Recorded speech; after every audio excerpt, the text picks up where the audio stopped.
Ladies and gentlemen, I am Richard Hao. I'm teaching at the University of San Jose Recoletos, Cebu. I'm actually handling hospitality management subject, especially culinary subject. And with me is one of my students who is already a graduate. My name is Christian Lawrence Rivera. I'm a student of Chef Richard Hao, and I study Bachelor of Science of Hospitality Management, major in food and beverage. Okay, what we're going to prepare today is actually inspired by the Mexican churros, but I hope that this is going to taste better than the commercial churros that we usually tasting here in the Philippines. It starts with very simple. Once again, our grain, our heirloom grain, which is considered, which is called Kabog or Millet. It's already included in the art of taste because it's already dwindling.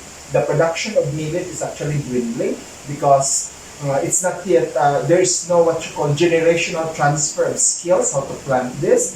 And besides, it's actually, when priced, when you buy this in the market, it's a little bit expensive, but it's gluten-free, it's nutritious, it's a very low glycemic index. When you consume millet, it's not going to increase your blood sugar that much. Now, this is actually the original millet in its ungrounded form. But this one, we actually grounded it into flour consistency because churros contains flour. But what we're going to do is that we were going to prepare churros that has more millet content rather than flour. But we're going to add flour just to make sure na ang churros niya mabind. Okay, now, if you notice, mura na siyang paste. Yes, because you need, after grinding it, you need to wash it or soak it in water. Now, after cooking your churros mixture, you need to cool it down. How do you check? Simple. If it's not touch it, if it's not going to hurt your finger, then this time you add your egg. You need to cool it down so that you will not cook the egg. Okay, so after that, add.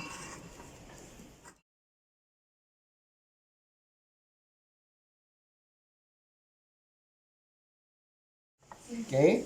Now, when you are preparing, since this is actually local food, when you are preparing, do not bother too much with the measurement.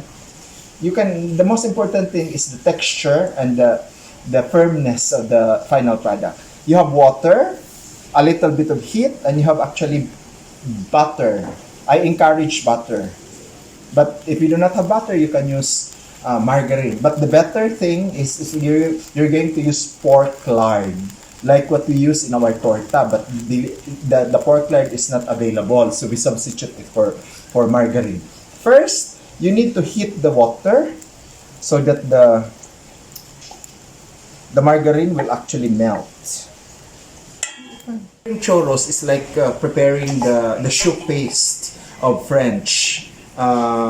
They use it for the preparation of their eclair and profiterole. It's so simple. It starts with water and then melted butter. Now, at this point, when the butter has already melted, you can add a little bit of salt. Just a pinch will do. Okay? Then, water is already boiling together with melted butter. You need to control the heat. You do not want it to really cook it over high heat because the water will evaporate faster without cooking your ground millet. So what you're going to do now is, before you add the millet, you can actually add some sugar. What we are doing here is we are using the muscovado sugar or the raw sugar. If you do not have muscovado, you can use brown. If you don't have, white sugar will do. Okay?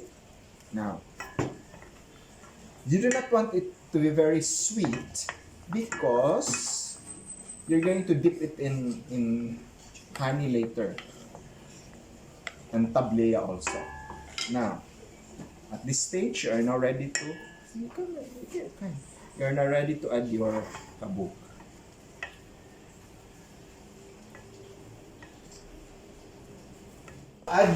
This is not the time that you are going to add the flour because your millet is already almost halfway cooked. Now, what's the ratio? Don't be confused. If you have 1 cup of millet, then you add half cup of flour. Since you have 2 cups of millet, we'll add 1 cup. All-purpose flour will do.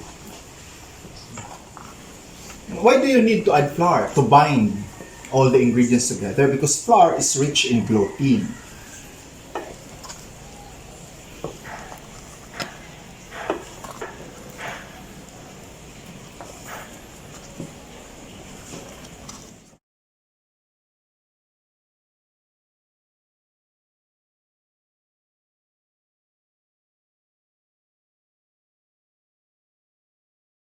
When your churros mixture is almost done, I have decided to add a little, when you're cooking, you decide at the last minute. I have an extra coconut cream here, so I'm going to add it a little bit to the churros mixture, just to give it a more native flavor. First, of course, switch off the heat.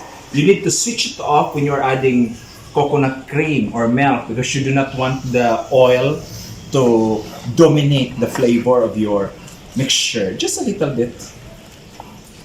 Yan na. Next step is we're now going to place the churros mixture in a piping bag ready for frying. Okay. Cut. Okay, now the last step in the churros preparation is you need to fry it. Make sure that the oil is not smoking because it's going to burn your food. Just enough haze. So, no need to use the oil thermometer. You just look at it. It's not, yeah, there's already a haze. A very thin haze. You can fry now.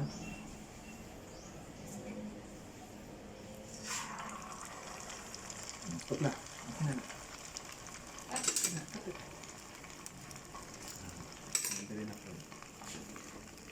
Yeah.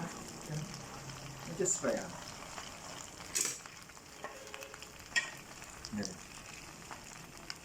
Hindi mo na medyo curve siya gamay. Okay, rustic ayo.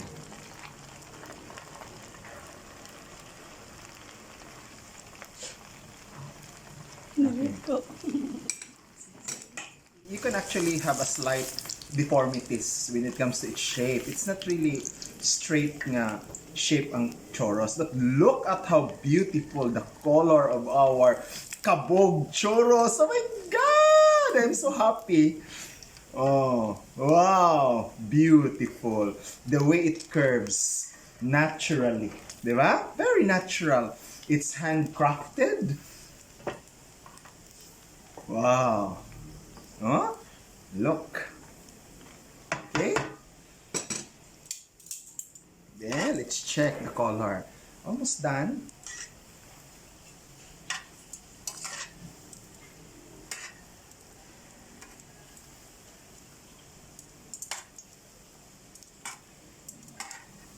See? It's now time to remove it from the heat.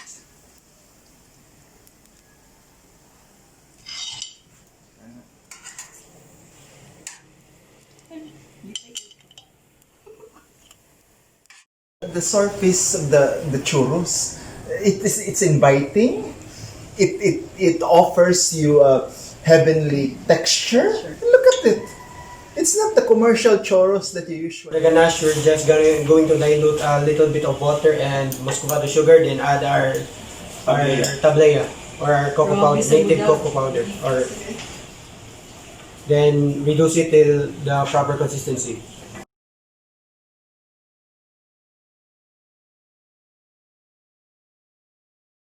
Next, what we're going to do now is place the churros, then a little bit of the tablea ganache, and then eat. My goodness. I am Richard Hao of Slow Food Sugbo. I work at the University of San Jose Recoletos as chef lecturer. I am very happy, I am very proud and honored to be part of Terra Madre 2020. Our food, our planet, our future. Thank you very much. I am Christian Lawrence Rivera of Slow Food Sugbo, and I am a student of Chef Richard Hao of the University of San Jose Recoletos, and I am happy to be part of Tierra Madre 2020. Our food, our planet, our future.